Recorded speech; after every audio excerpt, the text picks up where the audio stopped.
এদিকে দিনাজপুরে ৯ বছরের শিশুকে ধর্ষণের অভিযোগ উঠেছে এবং এই ঘটনায় গ্রেপ্তার করা হয়েছে মূল আসামিকে।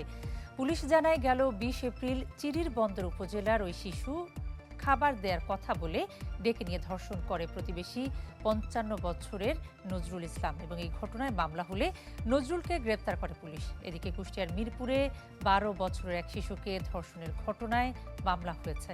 গুরুতর অবস্থায় হাসপাতালে ভর্তি রয়েছে ওই শিশু। ওদের বাড়িতে তামাকের কাঠি খুলেছে, অনেক ছেলেপিলে টাকা পায়, সবাই দেওয়া হয়েছে, ওর দিইনি। পরে ওর বলছে যে তুই সেই টাকা নিবি নি, আয় নিয়ে যা। পরে ও বলছে হ্যাঁ নেব। পরে ওর পেস গিয়েছে, ওই আম বাগানে ছিল, পরে ওই বাগানের কাছেই ভুট্টা ক্ষেত ছিল, ওই জায়গায় ওর মুখ চেপে ধরে নিয়ে গিয়েছে। সেই সময় শুনলাম যে আমার এই বোনের এই অঘটনা ঘটেছে, তার খুঁজে পাওয়া যাচ্ছিল না। খুঁজে যখন পাওয়া না গিয়েছে, আমার ওই ভগ্নপোতর বললাম তোমরা থানা কোর্ট জানাও।